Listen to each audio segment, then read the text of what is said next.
Everybody is Steph from the Hot Moving Podcast, and I'm sure everybody has witnessed or at least saw the highlights by now of the horror show in Dallas. And I mean, look, the Dallas Cowboys are involved yet again this season in another lopsided loss at home. I mean, boy, did the Saints put a whooping on them in week 2. And then, fast forward, they get another whooping today by the Detroit Lions, which is very predictable, like the Saints, is that they're going to run the football between Montgomery and Gibbs and their play action with the receivers with Raymond and St. Brown. Man, I mean, the Detroit Lions offense is littered with weapons, and I'm starting to think that this team is actually going to get back to the NFC Championship game, most likely. I mean, their offense is that potent, but we're not gonna glaze the Detroit Lions too much, because they did what they should have done, and they're the superior team, and they pummeled the inferior team, the Dallas Cowboys. And I mean, look, man, Dak and CeeDee Lamb are just not on the same page for whatever reason. It seemed like a lot of the interceptions that Dak has thrown, he's been trying to get the ball to CeeDee Lamb. Okay, Dak got his money, CeeDee Lamb got his money. And look, they're always going to show shots of CeeDee Lamb's face when Dak throws interception, and the narrative is starting to build, or we're going to start to assume that, you know what, Dak and CeeDee Lamb, they're not going to, then Cowboys aren't going to say there's an issue, but clearly there is. And when it comes to Dak Prescott, we got to take him for what he is. I mean, he's in this conversation of the second tier of quarterbacks in the NFL, and I'm not seeing that this year. It's shocking to me how poorly he's played today. Passer rating of 42, two interceptions, 0 touchdowns, 17-33. Midway through the fourth quarter, about early in the fourth quarter, he gets pulled for Cooper Rush. Okay, it's been bad. Jared Goff has a passer rating of 153. I mean, the man has been dealing. He's going to be putting himself in the MVP candidate, if not already, in the top 5. But I mean, the Dallas Cowboys, man. I mean, to get beat down by 38 points at home. They haven't won a home game.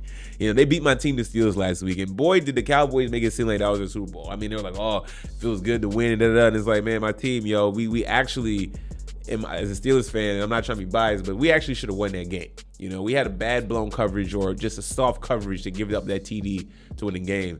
But defensively, we were dominating that game. We just have a very stale offense, and I've talked about that with Arthur Smith. Just need to open up the playbook a little more. I will talk about the Steelers in a little bit, but Dak Prescott is not that guy, and he was paid. And listen, I was shocked when the Cowboys decided to pay Dak Prescott. I thought Dak probably would have preferred to just test free agency and just get a fresh start and go somewhere else. Every time I see Dak play, right, it just, in the first quarter, it seems frantic, like he's in the fourth quarter. Like he's already sweaty, he's already nervous. Every pass is calculated. And the fact that they don't have a run game, I mean, 53 yards, right, is horrible. The fact they don't have a run game, their offense is very one-dimensional. I mean, Tom Brady on the call was saying, look, by the time the Cowboys were down 17-3, they had to just start passing, and it was very predictable. And the defensive coordinator for Detroit Lions, for guy's name, Glenn, he was going off, straight teeing off on Dak. You know what I'm saying? I mean, it was absolutely horrible, man. All that being said, they're still 3-3. I mean, is this team talented? Now I get the injuries they have on defense. I get the injuries they have, in the back end and whatnot. But I mean, if you're Dak Prescott getting paid $60 million, I mean, you expect to be a force multiplier. You expect to be able to hide deficiencies offensively. You know what I'm saying? I mean, you see Patrick Mahomes does it week in and week out with the limited weapons he has on offense, and they lose weapons. He lost Rasheed Rice. They still find ways to get it done. Now they have a really good defense. But I mean, Patrick Mahomes is not the reason why. Patrick Mahomes is not going to be the reason why they lose games. You know what I'm saying? And Dak Prescott, it seemed like he's been the reason why they've been losing a lot of these games for this $60 million man. And it just seemed like, him and CeeDee Lamb are just not on the same page. I mean, yeah, CeeDee Lamb got 89 yards, man. But I mean, and I also see CeeDee Lamb, like, when he runs these routes, man, he be running some soft routes. I know that first interception in the red zone, that was bad, but I didn't see, CeeDee try to fight for the ball or anything, man. Like, this Dallas Cowboys team is weird. I mean, every time they play up against elite competition, this is what it's gonna look like, man. They're gonna get stomped the hell out, man.